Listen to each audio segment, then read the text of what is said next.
Okay okay sir జూమ్లోన బండారు రామ్మోహన్ రావు గారు ఉన్నారు. సార్ రామ్మోహన్ గారు నమస్కారం అండి. సార్ రామ్మోహన్ రావు గారు నమస్కారం. సార్ సార్ సార్ సార్ చెప్పండి సార్, ఈ ఇథనాల్ వ్యవహారం ఏంటి? అసలు రైతులు రోడ్డు ఎక్కాల్సిన దుస్థితి ఎందుకు వచ్చింది? మళ్ళీ ప్రభుత్వం కూడా బాధ్యతాయుతంగా దీన్ని ఆలోచించే పరిస్థితే కదా.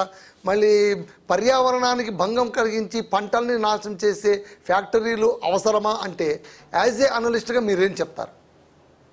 ఇంతకుముందు మిత్రుడు మరి మాట్లాడినందుకు పూర్తిగా ఏకీవిస్తున్నాడు. జస్ట్ 2 నిమిషాలు విన్నాను కానీ సారవంతమైంది పూర్తిగా ఏకీవిస్తుంది. ఎందుకంటే ఏ సంస్కరణ అయినా లేకుండా ఏ ఫ్యాక్టరీ పెట్టదలుచుకున్నా ఏదైనా ఒక అభివృద్ధి పని అంటే అక్కడ స్థానిక సమాజాన్ని ఒప్పించాలి. లేకపోతే ఎప్పుడైనా ఇట్లాంటి సమస్యలు వస్తాయి. అది లెక్కచర్ల కావచ్చు, ఇవాళ మనకు గద్వాల జిల్లాలో వచ్చిన సమస్య కావచ్చు. కనుక ఆ 15 గ్రామాలు 16 గ్రామాల్లో అవగాహన సదస్సులు పెట్టి మేము ఇది పెడుతున్నాము. దీని ద్వారా ఈ మంచి ఉంది, చెడ్డ ఉంది. చెడ్డ చెప్పకూడదు, మంచి ఉందని చెప్తే దాన్ని బట్టి మంచి చెడ్డ ఎందుకు వీళ్ళు తెలుసుకుంటారు కదా. అందుకని అవగాహన రాహిత్యంతోనే ఈ గొడవ జరుగుతున్నాయి అనుకుంటున్నాను. ఏ ఫ్యాక్టరీ కానీ మధు గారు ఏదైనా సరే క్షేత్రం లేకుండా, భూమి లేకుండా ఏది రాదు. ప్రాజెక్ట్ కానీ ఏదైనా రాదు. ఇవాళ మొత్తం ఉపాధికి సంబంధించి చూసుకుంటే వ్యవసాయంలో ఎక్కువ మంది ఆధారపడ్డారు, కానీ తక్కువ లాభాలు, అంటే తక్కువ దాని జాతీయ ఆదాయంలో తక్కువ వాటా ఉంది.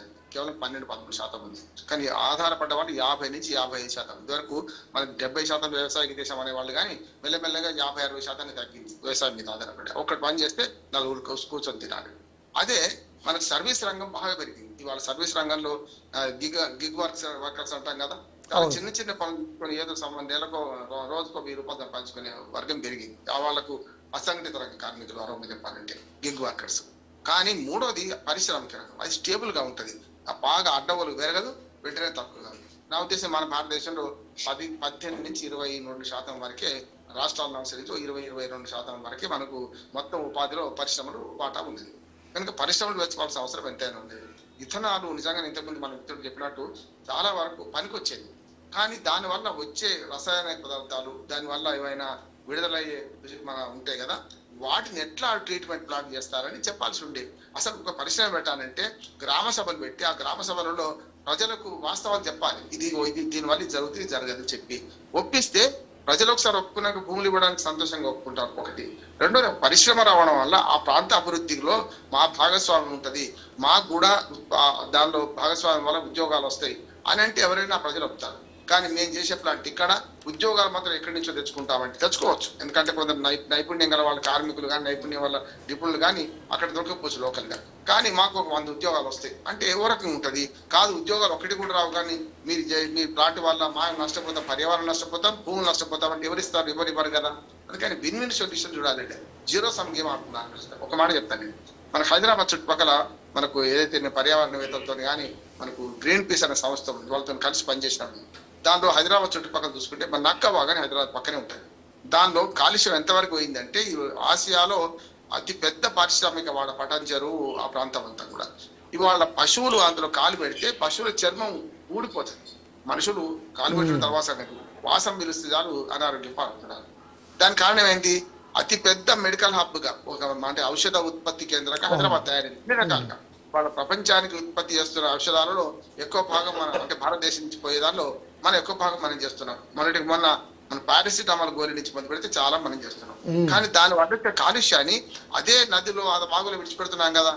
అందుకని చూడండి, ఇప్పుడు మా చాలా వరకు ట్రీట్మెంట్ ప్లాంట్స్ పెట్టుకుంటే ఎక్కువ ఖర్చు అవుతుంది కనుక వాళ్ళు ఏం చేస్తారు, దాని బదులు పక్కన ఉన్న వాగులో నదిలోకి విడుస్తుంటారు. దానివల్ల ఎంత ప్రమాదమో వాళ్ళకి తెలుసు, కానీ ఆ ట్రీట్మెంట్ ప్లాంట్ ఖర్చు ఎక్కువైంది కనుక చేస్తలేదు. కనుక ఏం చేయాలి?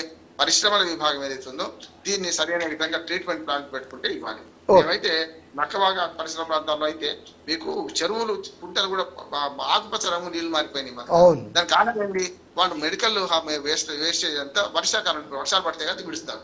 మేము చాలా వరకు అందులో ఏమంటారు రాళ్లు రప్పలు కొట్టేసి, అంటే వర్షాకాలంలో అక్రమంగా విడిచేదాన్ని నివారిస్తే లోకల్ ప్రజాప్రతినిధులు వాళ్ళందరూ కుమ్ముక్కుపోయి కూడా కొందరు ఏం చేశారంటే ఈసారి మేము విడిచిపెడతాం, నష్టం లేదని డబ్బులు మారుతున్నాయి. రియల్ ఎస్టేట్ లో వాళ్ళు చూస్తున్నాం కానీ చాలా పెద్ద ఎత్తున మారుతున్నాయి. ఇప్పుడు ఇక్కడికి వస్తే నేను ఇక్కడైతే ప్రజలకు అవగాహన కల్పిస్తే ప్లాంట్ మంచిదే.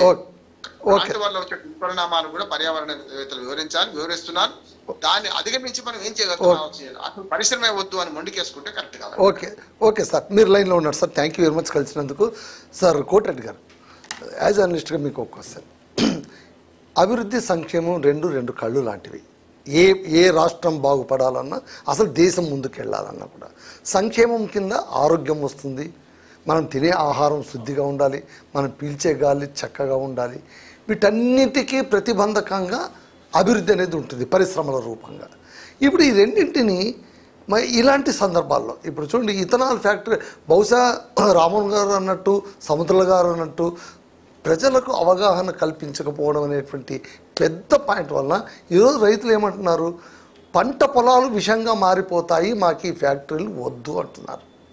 మనం దీన్ని ఎలా చూడాలి, అసలు దీన్ని ఎలా బ్యాలెన్స్ చేసే అవకాశం ఉంటుంది? ఇప్పుడు పారిశ్రామికీకరణ అనేది ఈ రోజు ఉన్నటువంటి అవసరం ఖచ్చితంగా రాష్ట్ర ప్రగతికి, ఉపాధి కల్పనకు, వీటన్నింటికీ కూడా. తర్వాత ఇథనాల్ అనేది మామూలుగా అంటే జనరల్ గా తీసుకొచ్చేదాన్ని చెరకు నుంచి వచ్చేటువంటి ఈ ఉత్పత్తుల నుంచే కాకుండా మొలాసిస్ అదే కాకుండా ఇప్పుడు గ్రెయిన్స్ నుంచి కూడా తయారు చేస్తాం అనేటువంటిది చెప్తూ వస్తున్నారు. ఇవన్నీ కూడా ఓకే. అంటే దీనివల్ల రెండు రకాల ప్రయోజనం పరంగా చూసుకునేట్లయితే రెండు రకాల ప్రయోజనాలు ఉన్నాయి. ఒకటి ఉత్పాదకత పెరగడం ఒకటైతే, ఆ ప్రాంతంలో పండేటువంటి పంటలకు ఎక్కువగా గిట్టుబాటు ధరలు రావడం కానీ లేదా సేకరణకి అవకాశాలు ఎక్కువగా ఉంటాయి. ఇది ఒక రకమైనటువంటి. కానీ ప్రాబ్లం ఏంటి, ఇథనాల్ ఫ్యాక్టరీ అనేది పెట్టడం వలన మొట్టమొదటిగా అక్కడ ఆ ప్రాంతం మొత్తం కూడా ఖచ్చితంగా గ్రౌండ్ వాటర్ మొత్తం కూడా పొల్యూట్ అవుతుంది. ఇందులో ఏం సందేహించాల్సింది. ఎందుకు అంటే ఇప్పుడు పెడుతున్నటువంటి ఏ పరిశ్రమ అయినా తీసుకోండి, పొల్యూషన్ కంట్రోల్ బోర్డు దగ్గర నుంచి పర్మిషన్ తీసుకున్న తర్వాత ఎప్పుడు కూడా అందులోంచి వచ్చేటువంటి దానిని, ఆ వాటర్ కానీ ఆ వేస్టేజ్ని కానీ శుద్ధి చేసి బయటకు వదులుతున్నటువంటి పరిస్థితులు లేవు. దీనిని కంట్రోల్ చేసేటువంటి వ్యవస్థలు మన దగ్గర అంటే వ్యవస్థలు ఉన్నాయి, అవి ఇంప్లిమెంట్ చేస్తున్నటువంటి తీరు కొంత ఆందోళనకరమైనటువంటిది. రెండు అంటే ఈ ప్రభుత్వంలో జరుగుతున్నటువంటి అతి పెద్ద దారుణమైనటువంటి విషయం ఏంటి అంటే, మొట్టమొదట ప్రజల్లో ఒక రకమైనటువంటి దానికి సంబంధించినటువంటి చైతన్యం కలిగించడంలో విఫలమవుతోంది. చాలా క్లియర్గా ఇది. ఎందుకంటే మనం హెచ్సియూలో కానీ ఆ తర్వాత ఇంతకుముందు జరిగినటువంటి ఎక్కడైనా భూసేకరణ కానీ ఇంకొకటి కానీ జరిగే సమయంలో అక్కడ ఉన్నటువంటి ప్రజలతోటి మమేకమై అక్కడ ఉన్నటువంటి ఆ సమస్యలను కానీ దానివల్ల వచ్చేటువంటి గ్రోత్ గురించి కానీ ప్రజల్లో ఒక అవేర్నెస్ తీసుకురావడం అనేది ప్రభుత్వం ఎందుకో మరి అంత చిత్తశుద్ధితో చేయడం లేదా రకరకాల కారణాలు, వాళ్ళకి ఏమున్న కారణాలు ఉన్నాయో అయితే తెలియదు, కానీ ప్రజల్లో అయితే ఒక రకమైనటువంటి అపోహలు ఎప్పుడైతే ఉన్నాయో వాటిని తొలగించే ప్రయత్నం చేయకుండా వస్తుంది. దీనివల్ల ఇథనాల్ ఫ్యాక్టరీ పెట్టడం వల్ల ఆ ప్రాంతంలో గ్రౌండ్ వాటరు అలాగే వాయు కాలుష్యం వచ్చేటువంటి అవకాశం ఉంది. ఇంకా ఇతర సమస్యలు అంటే ప్రజల ఆరోగ్య సమస్యలు కూడా ఉత్పన్నం అయ్యే అవకాశం ఉంది. అలా అని చెప్పి దీన్ని దూరంగా తీసుకెళ్లిపోయి ఎక్కడో అటవీ ప్రాంతాల్లో పెట్టేటువంటి పరిస్థితి ఉండదు. ఎందుకంటే ఈ పరిశ్రమకు అత్యంత కీలకమైనది వాటర్. ఈ నీటి వనరులు ఎక్కడైతే లభ్యమవుతూ ఉన్నాయో నీటి వనరులు లభ్యమయ్యే చోట మాత్రమే వాళ్ళు ఏర్పాటు చేయాలి.